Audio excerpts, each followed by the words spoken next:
Jennifer Lewis was a woman who had built her life from the ground up, not just with intelligence and hard work, but with an unwavering belief in justice and fairness. She was known in her community as a trailblazer, a brilliant engineer specializing in cutting-edge fire suppression systems. Her designs had saved countless lives and properties, and she had been recognized with awards and accolades. Yet, despite her success, Jennifer never let her achievements overshadow her humility.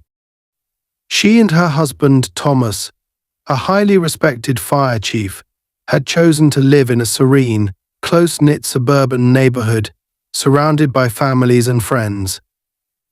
Their home was a symbol of what they had built together, not just in terms of material success, but as a sanctuary where they could raise their young daughter, Alicia, in safety and love. On this particular evening, Jennifer was enjoying a rare moment of peace. She had just finalized a massive presentation for an upcoming project that could revolutionize fire safety in urban areas, and she felt the satisfying exhaustion that comes with knowing you've done your best. Sitting on the porch, she watched as the last rays of the sun painted the sky in hues of pink and orange. Inside the house, Alicia played with her toys, her giggles occasionally reaching Jennifer's ears. The tranquil moment was a welcome reprieve from the often frantic pace of her work.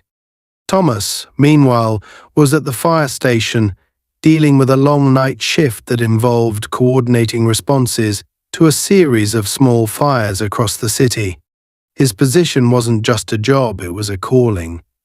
He had seen too many tragedies in his career to treat it as anything less. Protecting lives was what he lived for, and it was something he and Jennifer shared a deep-rooted commitment to safeguarding others. As Jennifer sipped her tea, she noticed a patrol car slowly driving past her house, its headlights cutting through the early evening shadows. She didn't think much of it at first. Police cars often patrolled the neighborhood to ensure safety. But something about this car unsettled her.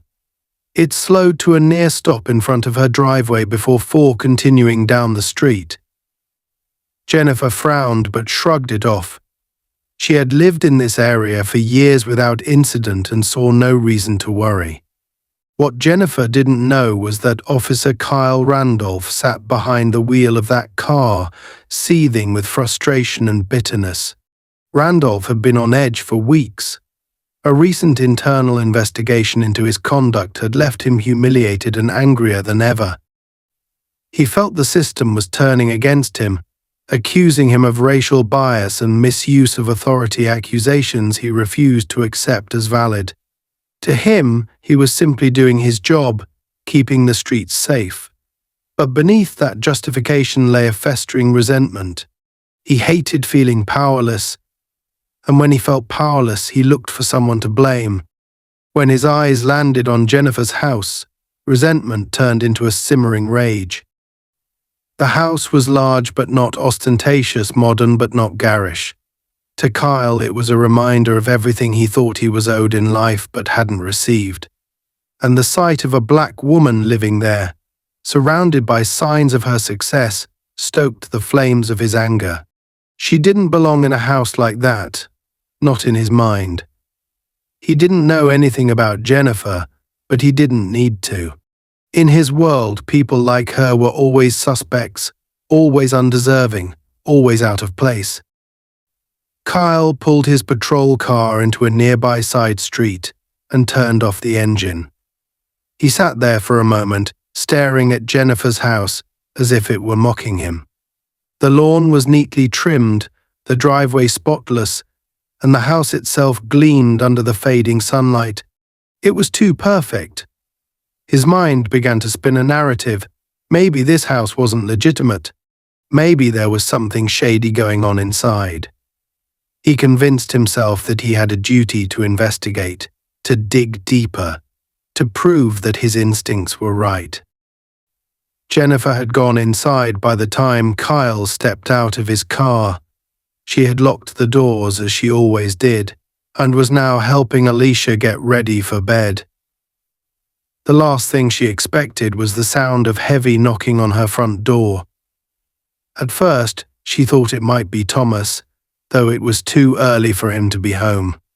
But when she looked through the peephole, she saw a white police officer standing on her porch, his expression hard and unreadable. Jennifer hesitated. She knew her rights and knew that the police couldn't enter her home without a warrant, but something about this man's demeanor made her uneasy. She opened the door just a crack, enough to speak to him but not enough to let him see inside. "Good evening, officer. Can I help you?" she asked, her tone calm but firm. Kyle didn't respond right away. His eyes scanned the interior of the house, what little he could see through the small opening. "I need to ask you a few questions," he finally said, his voice sharp. "About what?" Jennifer asked. Kyle's lips tightened. "There have been complaints about suspicious activity in this area. Your property caught my attention." Jennifer felt a flicker of irritation. Suspicious activity. "This is my home. I live here with my family." "Do you have any identification?" Kyle asked, ignoring her explanation. Jennifer's patience began to wear thin. "Officer, I'm not required to show you ID in my own home. If you have a specific concern, you'll need to explain it to me." Kyle's jaw clenched. He hadn't expected her to push back, and it only fueled his anger. "Are you refusing to cooperate?" "I'm refusing to be harassed in my own home," Jennifer shot back, her voice steady. "If you have a warrant or legitimate reason to be here, then let me see it. Otherwise, I'd like you to leave." Kyle's face darkened. This wasn't going the way he wanted, and his frustration boiled over. He stepped closer to the door, his hand resting on the handle of his holstered firearm, a silent but deliberate gesture meant to intimidate. Inside, Jennifer's heart pounded, but she refused to show any fear. "I'm closing this door now," she said, and she did just that, locking it behind her. Kyle stood there for a moment, his fists clenched, before turning and storming back to his car. But this wasn't over. Not for him. As he drove off, his mind raced, formulating a plan to assert his authority and prove to himself that he wasn't powerless. Jennifer Lewis had no idea what was coming, but she knew one thing for certain: this wouldn't be the last she saw of Kyle Randolph. Jennifer spent the next hour trying to shake off the unease that had settled over her after the encounter with Officer Randolph. She didn't want to alarm Alicia or let her daughter sense any tension, so she went about their usual bedtime routine, reading her a favorite story and tucking her into bed. The warmth and innocence of Alicia's laughter eased Jennifer's nerves slightly, but the feeling of being watched, of being unfairly scrutinized, lingered in the back of her mind. She couldn't explain why, but something about Randolph's presence felt more than just intrusive, it felt dangerous. Meanwhile, Randolph sat in his patrol car a few blocks away, simmering with anger and wounded pride. He couldn't get the image of Jennifer's defiance out of his head. The way she had refused to let him take control, the way she had spoken to him with such calm confidence, it grated on him. To him, it wasn't just insolence, it was a challenge, and he wasn't the kind of man to back down from a challenge. In his mind, this wasn't just about Jennifer anymore. It was about proving to himself, and to anyone else who dared question him, that he had the authority and the power to enforce the law, or at least his interpretation of it. As the night wore on, Randolph's frustration curdled into a dark resolve. He began to convince himself that there was something suspicious about Jennifer's home. The fact that she hadn't let him inside, the fact that she had spoken to him in a way that he perceived as disrespectful, these were, in his mind, red flags. He began piecing together a narrative to justify his actions. He told himself that her house was too perfect, that someone living in a predominantly white neighborhood with a property like hers must have something to hide. His thoughts spiraled until he reached a dangerous conclusion.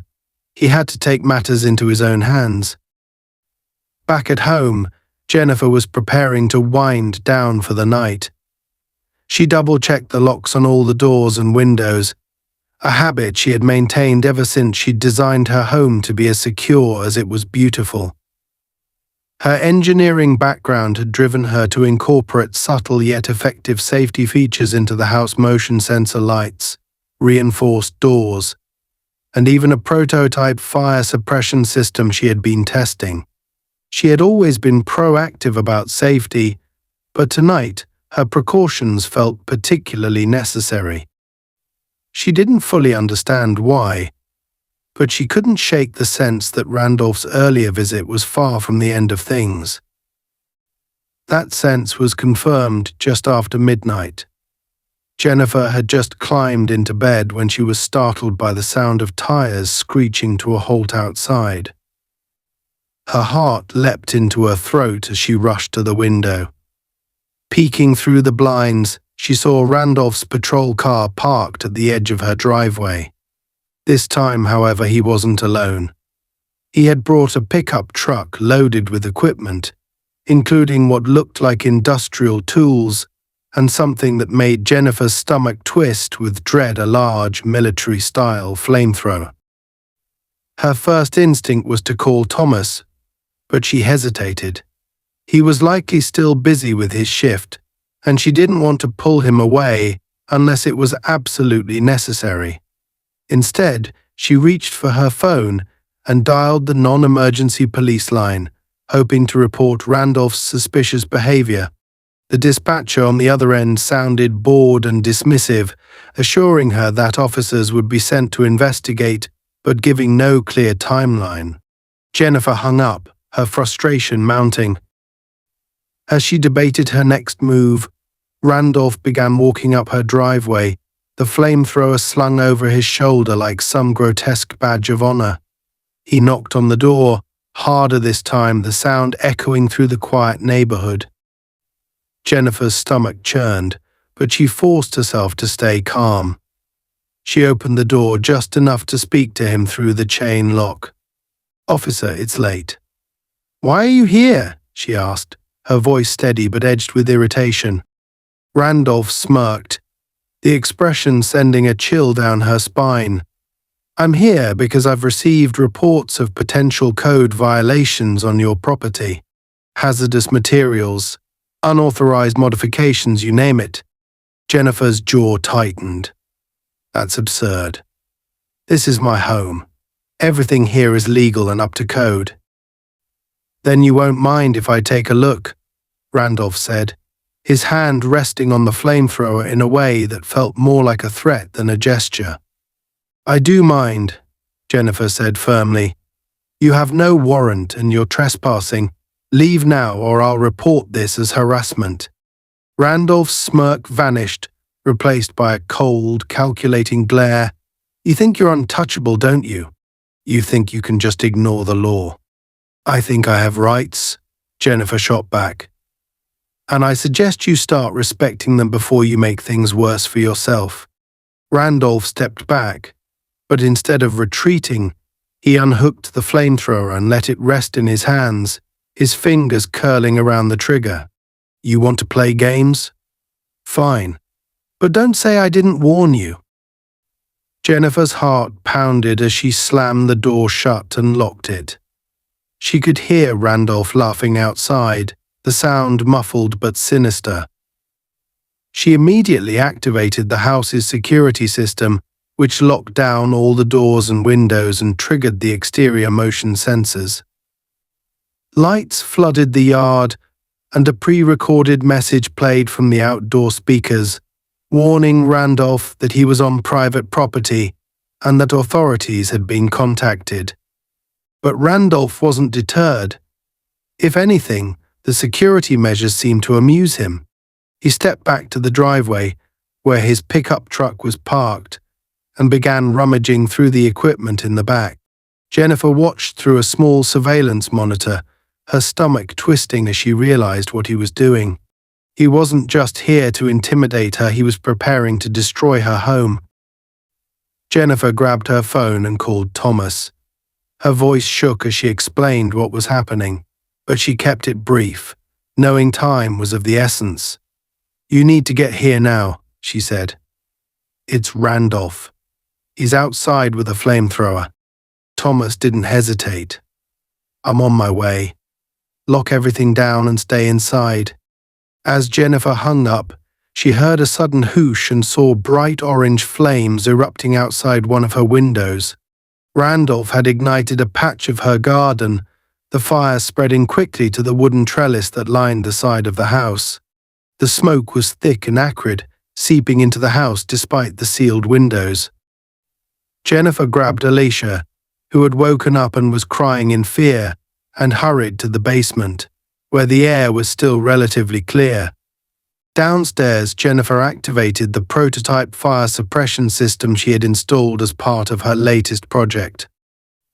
A fine mist sprayed from concealed nozzles in the walls and ceiling, slowing the spread of the flames but not extinguishing them entirely. She could hear Randolph outside, shouting something she couldn't make out over the roar of the fire. The sound of shattering glass made her heart race. He had broken a window and was trying to force his way inside. Jennifer held Alicia close, whispering reassurances she wasn't sure she believed herself. "It's going to be okay," she said, over and over, as much to convince herself as her daughter. She checked her phone, tracking Thomas's location through the shared app they used. He was close, but so was the fire. Jennifer could feel the heat seeping through the floorboards, the air growing thinner with each passing moment. She prayed he would arrive in time. The flames outside Jennifer's home grew brighter and more aggressive as Officer Randolph continued his assault, the roar of fire blending with the sounds of crackling wood and shattering glass. Jennifer held her daughter Alicia close in the basement, her heart pounding as the house she had built with her husband began to succumb to the relentless heat. She could barely breathe, the acrid smell of smoke starting to filter through even the reinforced barriers of the basement. Every instinct screamed at her to do something, but the only thing she could do was activate her fire suppression prototype and hope it would buy enough time until help arrived. Randolph, on the other hand, seemed almost exhilarated. He stood in the middle of the lawn holding the flamethrower with the reckless pride of a man who had finally found a way to make himself feel powerful again. The glow of the flames reflected in his eyes, a deranged smile twisting his face as he continued to spray fire across the exterior of the house. He wasn't just destroying property, he was making a statement, one fueled by bitterness, hatred, and a sense of entitlement that had long since crossed the line into mania. "What now, huh? You think you can hide behind your fancy house and your big talk?" he shouted, his voice rising over the chaos. "Let's see how untouchable you are when it all comes crashing down." Jennifer could hear his words faintly through the walls, the malice in his tone making her skin crawl. She checked her phone again, watching as Thomas's location on the tracking app moved closer. He was only a few minutes away, but even those minutes felt like hours. She had always trusted him to be her rock, her protector, and now more than ever, she needed him to arrive. Randolph took a step closer to the house, the nozzle of the flamethrower still spewing arcs of fire across the siding. The heat was intense, waves of it radiating outward and causing the nearby trees to smoke. He adjusted the settings on the flamethrower, switching to a concentrated blast that sent a narrow, searing stream of fire directly toward one of the house's windows. The glass shattered with a violent pop, and flames surged into the interior. Jennifer's fire suppression system sprang into action, releasing jets of mist and chemical retardants from concealed nozzles in the walls and ceilings. It wasn't enough to extinguish the flames completely, but it slowed their progress, creating a thin, protective barrier that gave the family precious seconds. The sensors activated additional measures, including an automated lockdown of certain areas to prevent the fire from spreading further. Randolph paused, noticing the system at work. His grin faded slightly, replaced by a flicker of frustration. "Oh, you think you're clever, don't you?" he muttered to himself. "Let's see how your little gadgets hold up against this." He adjusted the flamethrower again, this time aiming for the upper floor. A concentrated burst of flames struck the roof, setting the wooden shingles ablaze. Smoke billowed upward into the night sky, the orange glow visible for miles around. Neighbors began to gather at a safe distance, horrified by what they were witnessing but too afraid to intervene. Some whispered among themselves, wondering how a police officer could justify such an act, while others pulled out their phones to record the escalating destruction. Inside the basement, Jennifer worked quickly to ensure Alicia's safety. She wrapped her daughter in a damp blanket, hoping it would offer some protection against the worsening conditions. The little girl clung to her mother, tears streaming down her face as she struggled to understand what was happening. "Mommy, is Daddy coming?" Alicia asked, her voice trembling. Jennifer stroked her hair gently, forcing a calmness she didn't feel. "He's on his way, sweetheart. He'll be here any minute now. Just stay with me, okay?" She glanced at the surveillance monitor again, watching as Randolph's actions grew more erratic. He had moved back to the front lawn, pacing in circles and shouting incoherently. His grip on the flamethrower was unsteady, his movements jerky, as if he were teetering on the edge of complete madness. The sight filled Jennifer with both fear and anger. How could someone entrusted with protecting others become so consumed by hatred and rage? Suddenly, the sound of sirens pierced the night. Jennifer's heart leapt as she realized it wasn't just any siren, it was Thomas's fire truck. The wail grew louder as it approached, accompanied by the rumble of the heavy vehicle barreling down the street. Randolph froze, his head snapping toward the sound. For a brief moment, uncertainty flickered across his face, but it was quickly replaced by defiance. The fire truck screeched to a halt in front of the burning house, and Thomas jumped out before the vehicle had even come to a complete stop. Clad in his firefighting gear, he looked every inch the commanding presence he was known for. His eyes scanned the scene, taking in the flames, the damage, and the man responsible for it all. "Randolph!" Thomas roared, his voice cutting through the chaos like a knife. "Put the flamethrower down and step away from the house." Randolph turned to face him, the flamethrower still in his hands. His lips curled into a sneer. "Stay out of this, Chief. This doesn't concern you." "Like hell it doesn't." Thomas shot back, stepping forward. "That's my house. My family is inside and you're putting their lives at risk. Drop the weapon, now."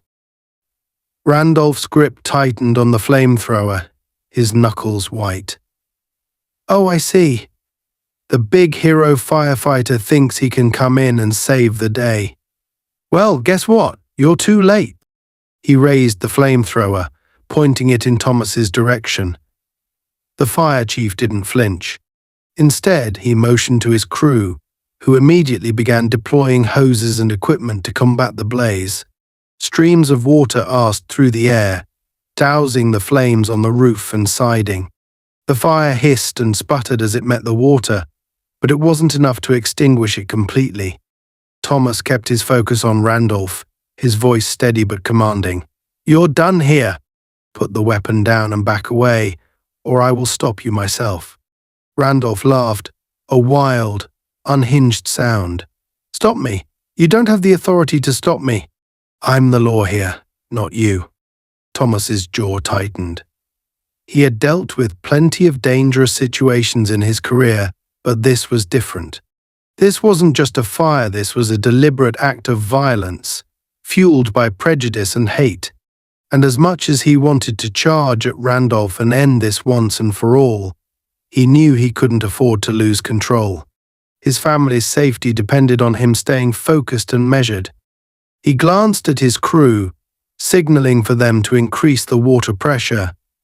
The streams became more intense, battering the flames with relentless force. Slowly but surely, the fire began to recede, its strength waning under the coordinated assault. Randolph's frustration mounted as he watched his destructive work being undone. "You think you've won?" he spat, his voice filled with venom. "This isn't over, not by a long shot." Thomas took another step forward, his gaze locked on Randolph. "It is over. You've already lost. Now drop the weapon before you make things worse for yourself." For a moment it seemed as though Randolph might comply.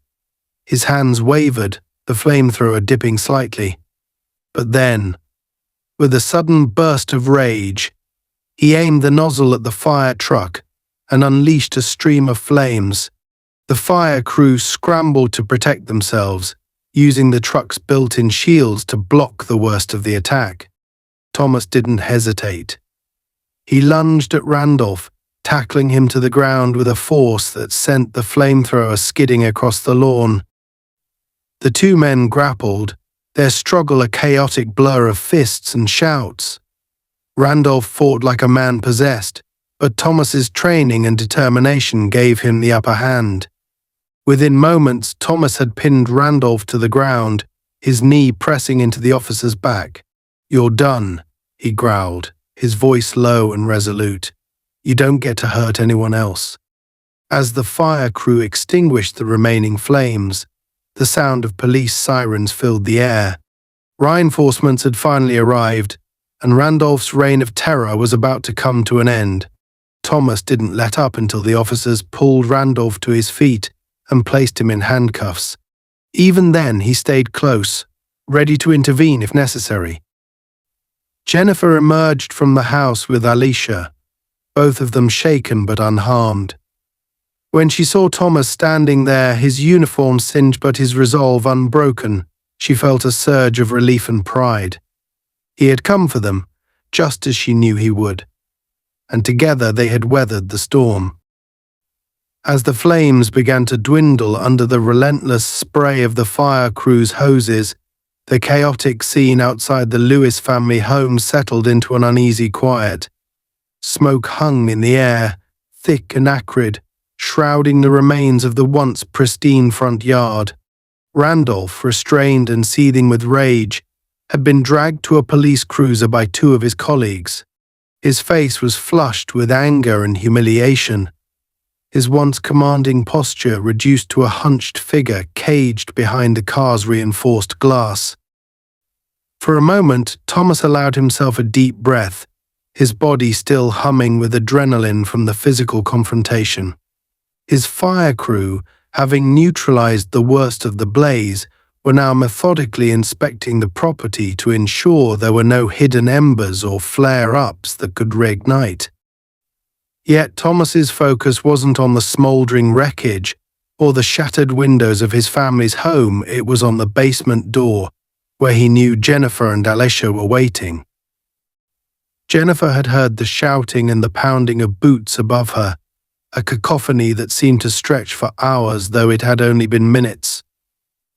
In the safety of the basement, she had done everything in her power to keep Alicia calm, whispering reassurances, while clutching her daughter tightly. The fire suppression system had slowed the worst of the flames from reaching the lower levels, but the smell of smoke was undeniable, a constant reminder of the danger that had nearly consumed them.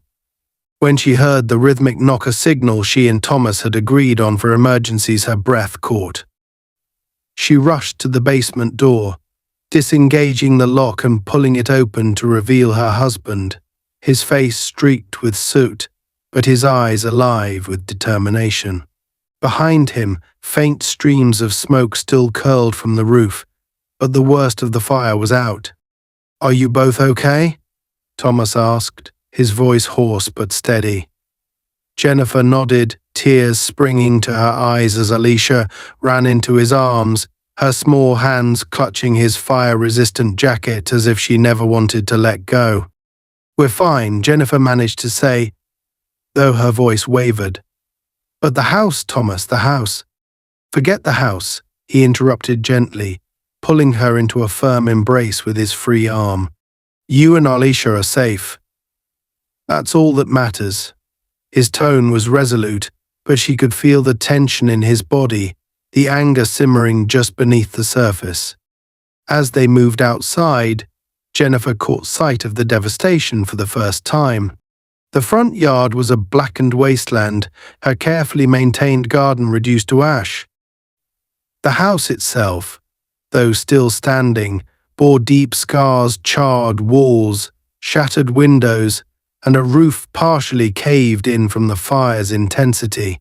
It was a horrifying sight, but Jennifer's attention was drawn to the patrol car where Randolph sat, his face pressed against the window, staring at them with pure malice. Thomas noticed it too. His hand tightened instinctively around Alicia's back, his jaw clenching as he turned to the police officers standing nearby. "He doesn't get to walk away from this," Thomas said, his voice low but firm. One of the officers, a younger man with a nervous expression, cleared his throat. "Chief Lewis, I understand how you feel, but we need to follow protocol. He's been restrained, and an investigation will." "No," Thomas cut him off, his voice rising slightly. "You don't understand. That man used a flamethrower to attack my family. He wasn't just reckless, he was deliberate. He knew what he was doing, and he intended to destroy everything. You don't get to handle this with kid gloves." Jennifer placed a hand on his arm, trying to calm him, though her own anger was boiling over. "Thomas," she said quietly, "we'll make sure he's held accountable. But right now we need to focus on Alicia and what happens next." Thomas looked down at his daughter, who was still clinging to him tightly, her face buried in his chest. The fire in his eyes dimmed slightly as he nodded, his protective instincts overriding his fury. "You're right," he said softly, brushing a hand over Alicia's hair. "Let's get you both somewhere safe."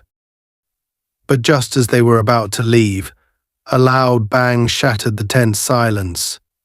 All eyes turned toward the patrol car, where Randolph had slammed his head against the glass, a crazed expression distorting his face. His muffled voice could be heard through the vehicle's reinforced windows as he shouted incoherent threats, his body thrashing against the restraints. "Don't you dare walk away from this!" Randolph screamed, his words barely intelligible through the thick glass. "You think this is over? You think you've won? I'll make sure you pay for this." The officers near the car exchanged uneasy glances, unsure of how to handle their unhinged colleague. One of them moved to open the door, but Thomas stepped forward, his voice sharp and commanding. "Leave him," Thomas ordered. "Let him sit there and stew. He doesn't get an audience for his tantrum." The officer hesitated, then nodded, stepping back. Randolph continued to thrash, his voice growing hoarse as he shouted obscenities and threats, but no one paid him any mind. For the first time, Jennifer felt a flicker of satisfaction. This man, who had tried to strip her of her safety and dignity, was now powerless, caged like the animal he had revealed himself to be. Still, the damage he had inflicted wasn't limited to the physical destruction of their home. The emotional toll was evident in the way Jennifer's hands trembled as she tried to steady herself, in the way Alicia clung to Thomas with a grip so tight it seemed she feared he might disappear. Even Thomas, who had always been the pillar of strength in their family, looked shaken, his usual calm demeanor strained under the weight of what had just happened. As the fire crew finished their work, ensuring the last embers were extinguished, one of Thomas's deputies approached him with a grim expression. "Chief, we've done all we can here. The structure is stable for now, but the damage, it's extensive. You might want to bring in a structural engineer before you consider moving back in." Thomas nodded, his lips pressed into a thin line. "Thank you, Kevin.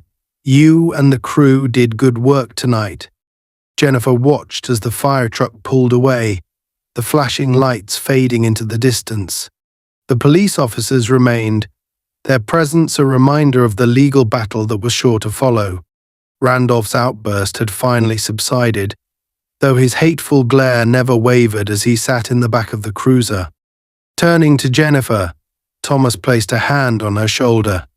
"We'll figure this out," he said, his voice steady but heavy with emotion. "I don't care how long it takes or what it costs, he's not getting away with this." Jennifer nodded, her resolve hardening. She looked at the smouldering remains of their home, the place where they had built their life together, and felt a surge of determination. Randolph had tried to take everything from them, but he hadn't succeeded. They were still standing, and as long as they had each other, they could rebuild. But even as she reassured herself, a nagging thought lingered in the back of her mind. Randolph's actions hadn't come out of nowhere. They were the product of something deeper, something uglier, that couldn't be ignored. This wasn't just about one man's hatred, it was about a system that allowed him to act with such impunity, that gave him the tools and the power to bring this kind of destruction into their lives. As the first rays of dawn began to break through the smoke-filled sky, Jennifer made a silent promise to herself and her family.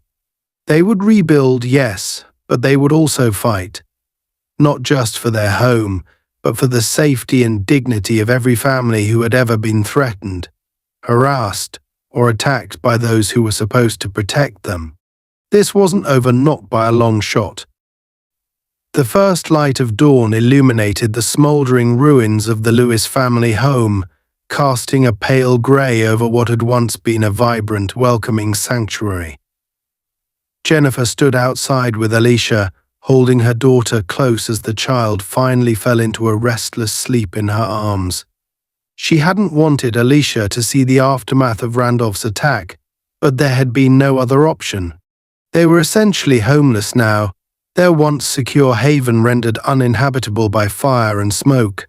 Thomas stood a few paces away, speaking with the lead investigator from the fire department. His voice steady, but his tone clipped and brimming with suppressed fury. Jennifer's thoughts were a swirl of exhaustion, anger, and disbelief. She could still see Randolph's deranged face in her mind's eye, the hatred in his eyes as he gleefully unleashed the flamethrower on their home. The man's actions hadn't just been reckless, they had been calculated, driven by a need to destroy everything she and Thomas had worked so hard to build. It wasn't enough for him to humiliate or intimidate them. He had wanted to obliterate their sense of safety, to reduce them to ashes just as he had done to their house. Her gaze drifted toward the police cruiser where Randolph sat, still handcuffed but eerily calm now. His outbursts had ceased, and he no longer thrashed or screamed. Instead, he stared straight ahead, his lips pressed into a thin line, his expression one of cold, simmering rage. It unnerved her more than his earlier tantrum. This quiet, focused version of Randolph seemed even more dangerous, as though he were already plotting his next move. Thomas finished his conversation with the investigator and walked back toward her, his boots crunching softly on the charred grass. He reached out and gently placed a hand on her shoulder, his touch grounding her. "They're calling in structural engineers to assess the damage," he said. The fire investigator confirmed what we already know. This wasn't accidental. It was arson, and it's all on Randolph. Jennifer nodded but didn't speak. She could feel the weight of his words, the truth of them, but it didn't make the situation any less infuriating. Even with the evidence stacked against Randolph, she couldn't shake the fear that he might somehow escape justice. Men like him often did. Thomas seemed to sense her unease. "I'm not letting this go, Jen," he said firmly, his voice steady but edged with steel. "He's going to pay for what he did. I'll make sure of it." She looked up at him, seeing the fire in his eyes, the unyielding determination that had always defined him. It reassured her, but only slightly. "I know you will," she said quietly. "But what about us? What about Alicia? How do we move forward from this?" "We start by getting you both somewhere safe," he replied without hesitation. "The rest we'll figure out as we go." Before she could respond, the sound of raised voices drew their attention. They turned to see a group of officers clustered near the cruiser where Randolph was being held. One of the officers had opened the car door and was attempting to extract Randolph, but the man was resisting, his body rigid as he refused to move. His voice, low and venomous, carried over the early morning stillness. "You think you're better than me?" Randolph spat, his eyes locked on Thomas, as though he were speaking directly to him. "You think you've won? This isn't over. You can't just erase me." Jennifer felt a chill run down her spine. She tightened her grip on Alicia, instinctively stepping closer to Thomas. Her husband's expression darkened, his jaw tightening as he squared his shoulders and started toward the cruiser. Jennifer reached out to stop him, her hand brushing his arm. "Thomas, don't," she said softly. "He's not worth it." He stopped but didn't turn back to her, his gaze fixed on Randolph. "He's not going to scare us, Jen. Not anymore." The officers finally managed to haul Randolph out of the cruiser, their movements forceful but controlled. Randolph didn't fight them outright, but his body radiated defiance, his head held high as though he were daring anyone to challenge him. As they led him toward a waiting transport vehicle, his eyes flicked toward Jennifer and Alicia, and for a brief moment, his lips curled into a smirk. It was subtle, almost imperceptible, but Jennifer saw it, and it made her blood boil. By the time Randolph was loaded into the transport vehicle and driven away, the morning sun was fully up, casting long shadows over the blackened remains of the house. The fire crew had packed up their equipment, and most of the police officers had dispersed, leaving only a few behind to continue gathering evidence. The street, which had been bustling with activity just hours earlier, now felt eerily quiet. Thomas led Jennifer and Alicia to his fire truck, helping them into the cab where they could sit comfortably while he made arrangements. Alicia stirred slightly, her small hands clutching at her mother's jacket as she mumbled something incoherent in her sleep. Jennifer smoothed her hair, her heart aching for her daughter. She had done everything in her power to protect Alicia, but the trauma of the night would linger, and Jennifer didn't know how to shield her from that. Thomas climbed into the driver's seat and closed the door, his presence filling the small space with a sense of security that Jennifer desperately needed. He reached out and took her hand, squeezing it gently. "We'll figure this out," he said again, his voice softer this time. "But first, I'm taking you to the station. You'll be safe there." Jennifer nodded, too exhausted to argue. She leaned her head against the window, watching the landscape blur as Thomas drove. The streets of their neighborhood, once so familiar and comforting, now felt foreign and threatening. She couldn't shake the feeling that something had been irreparably broken, not just in their home but in the very fabric of their lives. When they arrived at the fire station, Thomas ushered them inside, where a few of his colleagues greeted them with concerned expressions. Jennifer felt a wave of relief as they settled into a quiet room at the back of the station, away from prying eyes and the chaos outside. Thomas handed her a blanket and a cup of water, his movements careful and deliberate as though he were afraid of overwhelming her. "I need to check in with the investigator one more time," he said. "Will you be okay here for a little while?" Jennifer nodded, pulling the blanket around herself and Alicia. "We'll be fine," she said, though the words felt hollow. Thomas hesitated, clearly reluctant to leave, but eventually he turned and walked away, his broad shoulders tense with the weight of everything that had happened. Jennifer watched him go, her heart heavy with both gratitude and sorrow. She had always admired his strength, his unwavering commitment to protecting others, but she knew that even he had limits. And after a night like this, she worried that those limits were being pushed to their breaking point. As she sat there, holding her sleeping daughter and listening to the distant hum of voices and equipment, Jennifer allowed herself a rare moment of vulnerability. Tears welled in her eyes, spilling over as she buried her face in Alicia's hair. She had fought so hard to keep her family safe, to create a life where they could thrive without fear, and yet it had all come crashing down in the span of a few hours. But even as the weight of the night threatened to crush her, a spark of resolve flickered within her. She wasn't going to let Randolph win. He had tried to destroy them, but they were still standing. They would rebuild, not just their home, but their sense of security and stability. And they would fight to ensure that men like Randolph could never inflict this kind of harm on anyone else. Jennifer tightened her hold on Alicia, her tears slowing as her resolve hardened. This wasn't over, not for her family, and not for Randolph. Justice would be served, and the fire that had nearly consumed them would instead become the catalyst for something greater. She would see to it, no matter how long it took. The fire station buzzed with quiet activity as Jennifer sat in the corner of a small conference room, her arms wrapped protectively around Alicia, who was finally asleep. The events of the night had left her drained, her body heavy with exhaustion and her mind racing with anger and disbelief.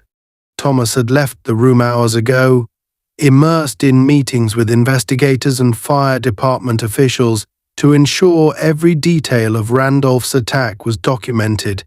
The weight of what had happened hung over her like a cloud, oppressive and inescapable. Her home was gone, her sense of security shattered, and the man responsible had made it clear he felt no remorse. Jennifer's thoughts were interrupted by the sound of the door creaking open. Thomas stepped inside, his expression grim but resolute.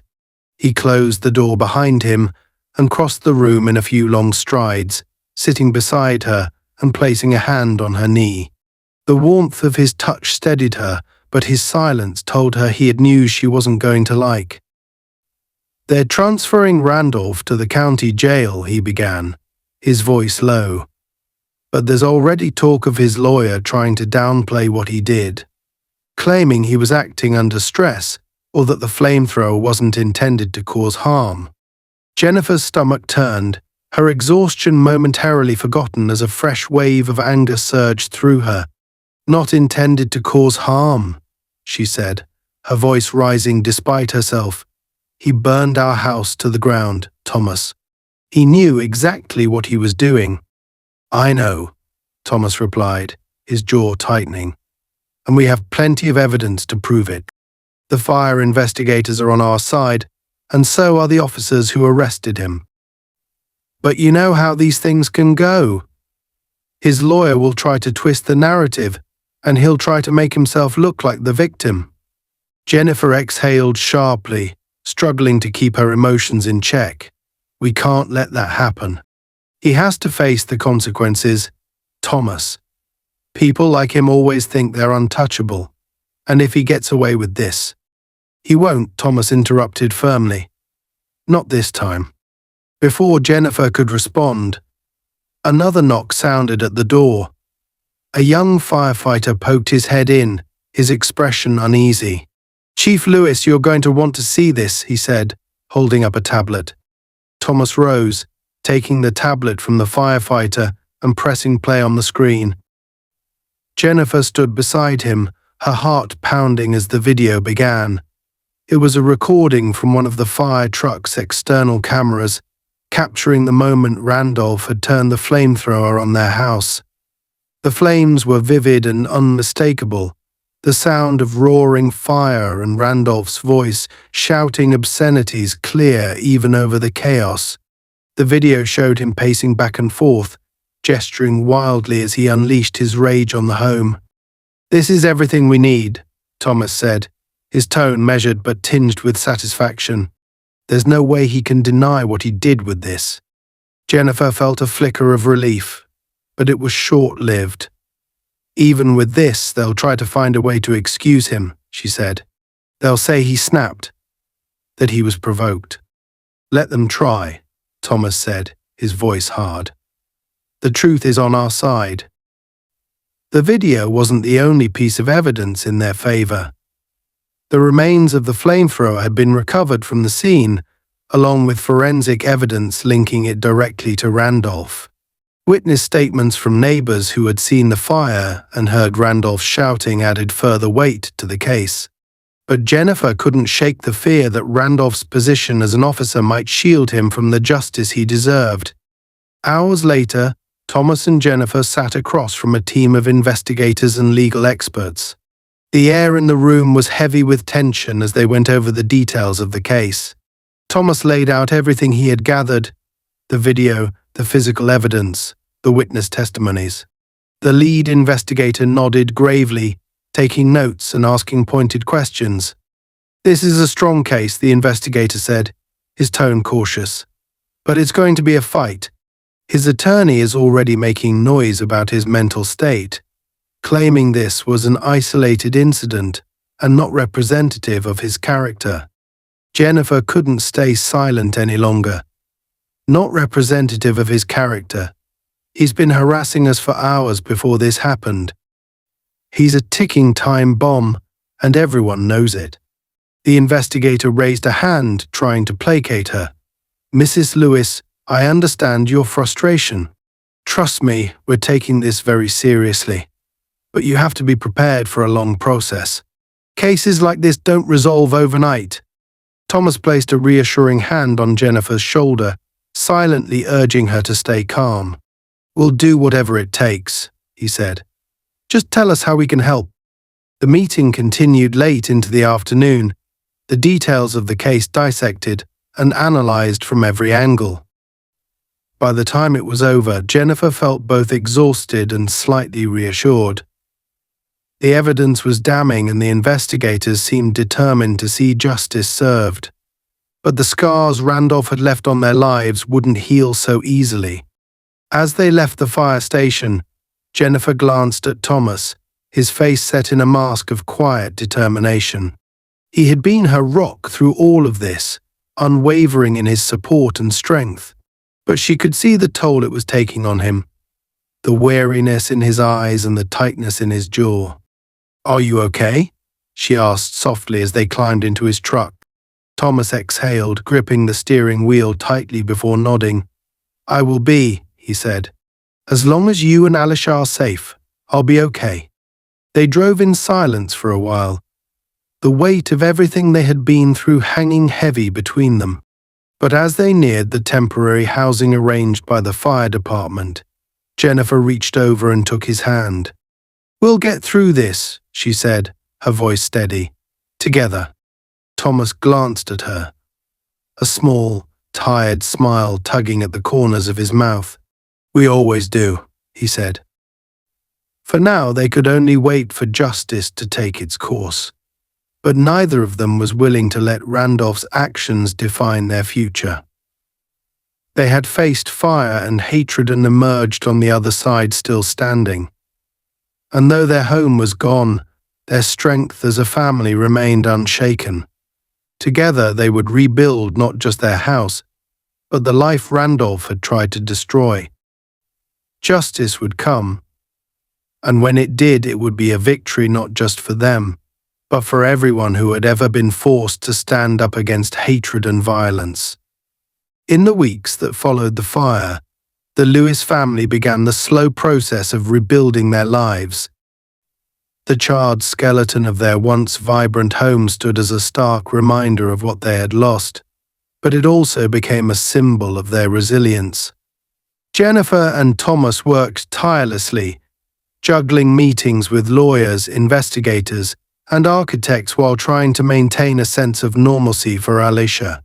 The scars of that night lingered, not just in the physical damage to their home, but in the emotional weight they carried. Yet, through it all, they refused to let Randolph's actions define them. The case against Randolph moved forward with surprising momentum. The video footage, witness statements, and physical evidence painted an airtight picture of his guilt. His attorney's attempts to argue diminished capacity or emotional distress fell flat against the overwhelming proof of premeditation and malice. The sight of Randolph striding onto their property with a flamethrower, setting fire to their home without hesitation, left no room for doubt about his intent. It wasn't just an act of arson, it was a deliberate attack on their family. Jennifer attended every hearing, her presence a silent testament to her determination to see justice served. She sat in the courtroom, her back straight and her expression calm, even as Randolph's lawyer tried to paint him as a victim of stress and overwork.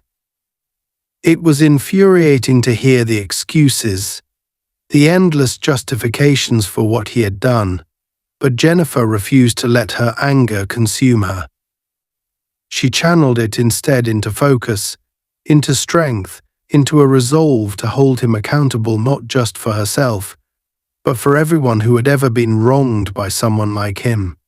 Thomas was less vocal in court but no less present.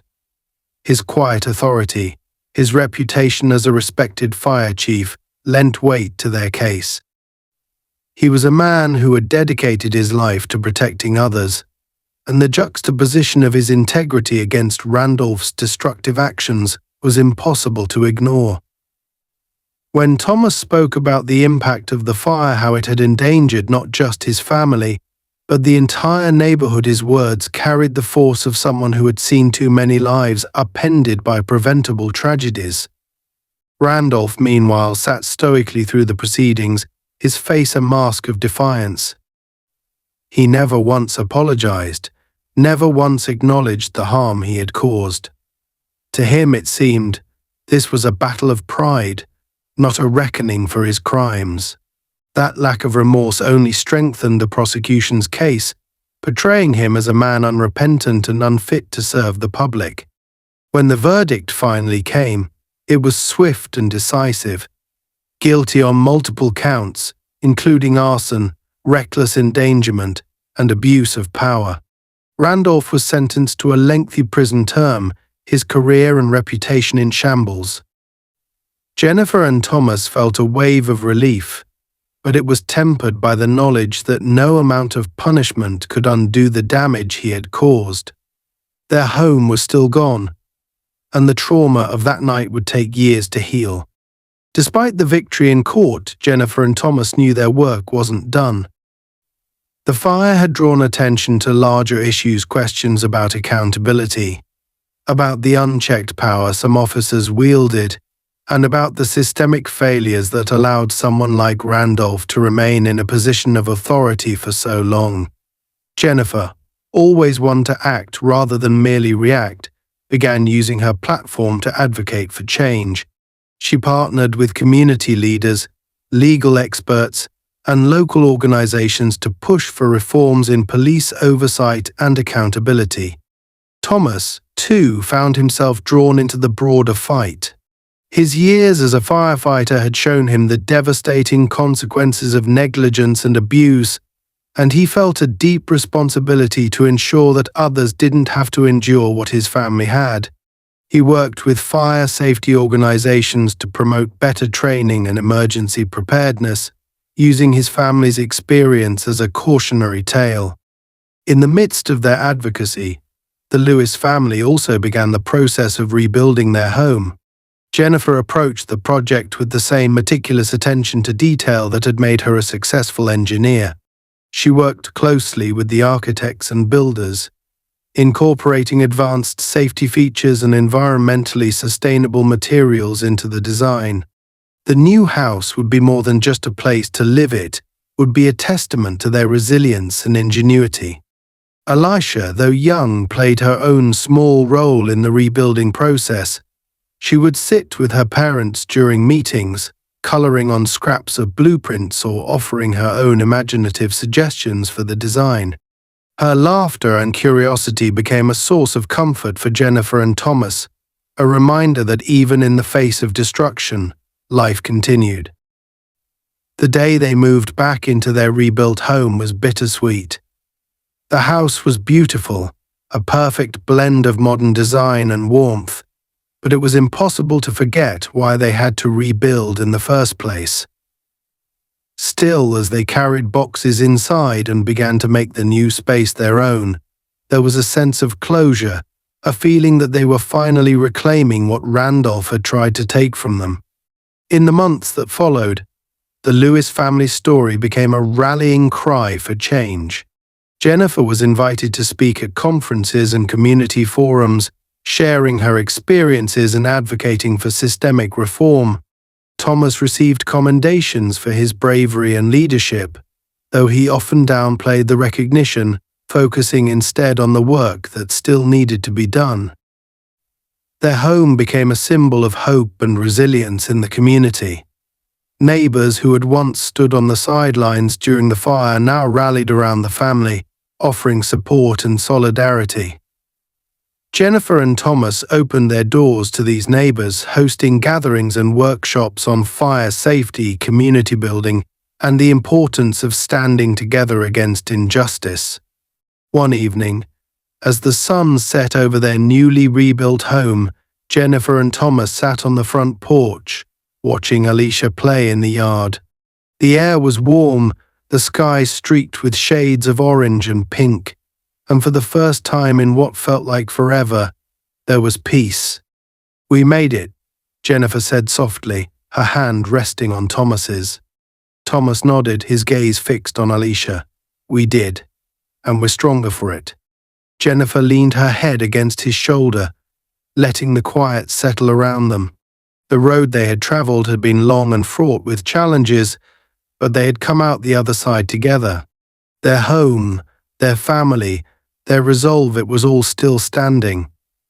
And that, Jennifer thought, was the greatest victory of all.